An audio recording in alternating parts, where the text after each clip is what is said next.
The mid-18th century was a time of great tension in North America. France and Great Britain, two of Europe's most powerful empires, were locked in a struggle for control of the continent. The French, with their fur trading posts and alliances with indigenous peoples, had established a strong presence in the interior. The British, with their growing colonies along the Atlantic coast, were eager to expand their reach. Both sides viewed the other with suspicion, and it was only a matter of time before this rivalry boiled over into open conflict. For France, North America represented a chance to secure its position as a global power. For Britain, it was an opportunity to create a vast and prosperous empire. The outcome of this struggle would shape the destiny of North America for centuries to come. The rivalry between France and Great Britain was not just about land and resources, however, it was also a clash of cultures and ideologies. In 1754, tensions between France and Great Britain erupted into war.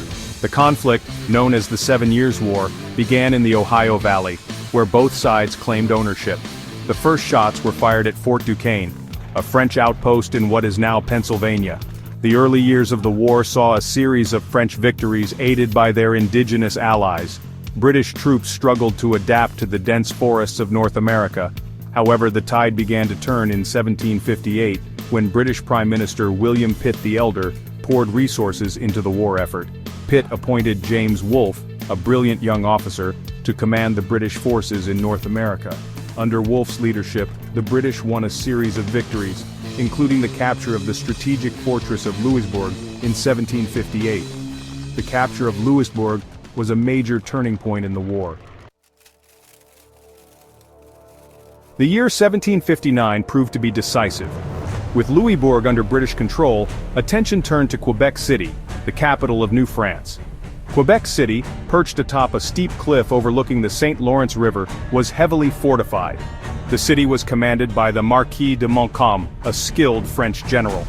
For months, Wolfe's forces bombarded Quebec City from the south shore of the St. Lawrence, but to little avail. In a daring gamble, Wolfe devised a plan to scale the cliffs west of the city and attack the French from the rear. On the night of September 12, 1759, British troops silently scaled the cliffs. By dawn, Wolfe's army was assembled on the plains of Abraham, a plateau just outside the city walls. The French, caught by surprise, rushed to meet the British attack. The British were victorious, but both Wolfe and Montcalm were mortally wounded. The Battle of the Plains of Abraham marked the beginning of the end for French rule in North America. In 1760, Montreal fell to the British, and the war in North America was effectively over. The 7 Years' War officially ended in 1763 with the signing of the Treaty of Paris. Under the treaty, France ceded all of its North American territories east of the Mississippi River to Great Britain. This included Canada, Acadia, and parts of Louisiana. France also ceded Louisiana west of the Mississippi River to Spain. The Treaty of Paris marked the end of French imperial ambitions in North America. The British were now the undisputed masters of the continent.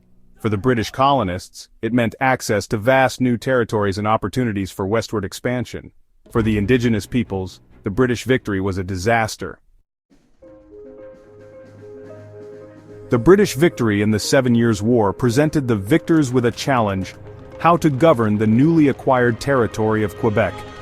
The population of Quebec was overwhelmingly French and Catholic. The British government opted for a policy of accommodation, enshrined in the Quebec Act of 1774. The Quebec Act granted several concessions to the French Canadians. It guaranteed the free practice of the Catholic faith and preserved the French civil law system. The act also expanded the boundaries of Quebec to include much of the Ohio Valley, angering British colonists to the south. For the French Canadians, it was seen as a relatively generous act of accommodation. However, the act was met with outrage by many British colonists. The Quebec Act also recognized the rights of indigenous peoples, acknowledging existing land claims in the Ohio Valley. The Quebec Act was a landmark piece of legislation that helped shape Canada's unique linguistic and cultural duality.